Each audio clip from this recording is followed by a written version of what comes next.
causando nada demais, só esses recados para a gente poder te informar. E seguimos com informações. O Ministério Público do Trabalho registrou um aumento de 70% nas denúncias de trabalho infantil aqui na região de Campinas.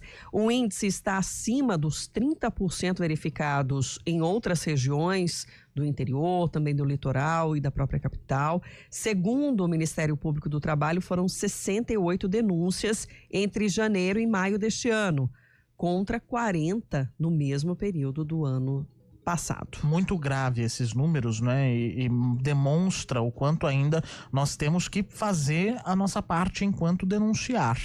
E é sobre isso que nós vamos conversar agora com a Luana Lima Duarte, que é procuradora do trabalho. Luana, muito obrigado pela sua participação aqui no CBN Campinas. Seja muito bem-vinda.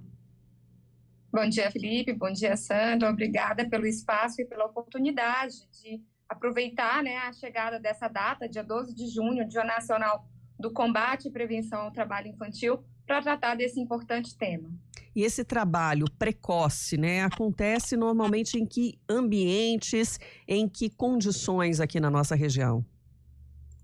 Infelizmente, o maior desafio é justamente combater as piores formas de trabalho infantil. Os dados da PNAD geral, né, do IBGE de 2023, apontam justamente para essa realidade. Um grande contingente de crianças expostas a essa forma de violação de direitos está justamente nas formas que são proibidas de trabalho, atividades que são proibidas para menores de 18 anos.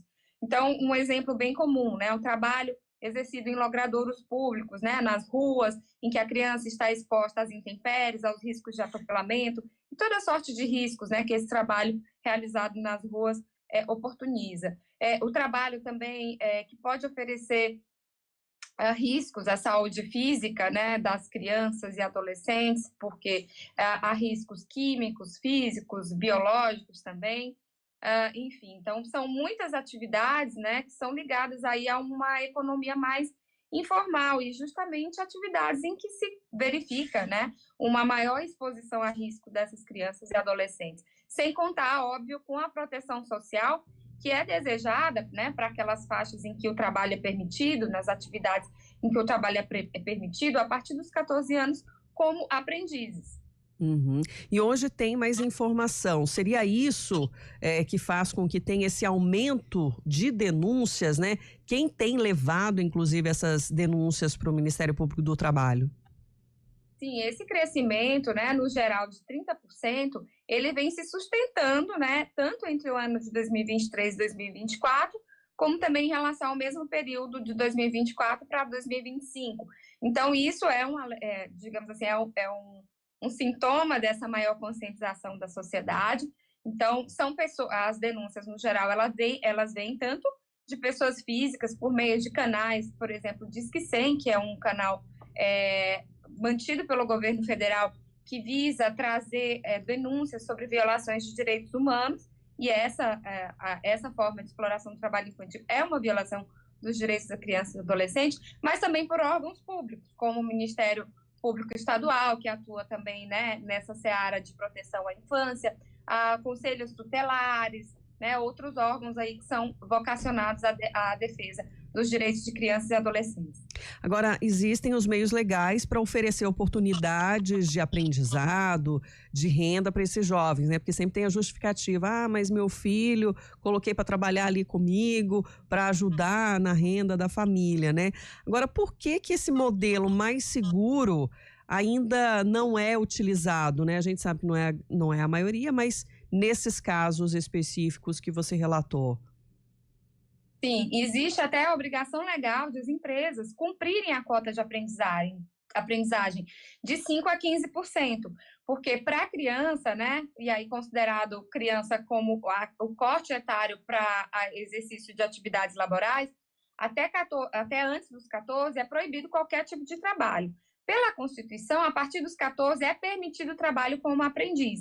Então, essa seria a solução, né, para essa faixa etária, que é um trabalho que é formalmente reconhecido, ele é vinculado, ele tem todas as garantias que um empregado comum tem, né, com a vantagem de se aliar o trabalho à formação profissional metódica, o que responde, inclusive, a uma necessidade, né, que nós percebemos muito até do senso comum de qualificação da mão de obra brasileira. Então, esse trabalho ele é realizado com a intermediação de entidades formadoras que são reconhecidas pelos conselhos tutelares, pelos conselhos municipais de direitos da criança e do adolescente, pelas entidades formadoras.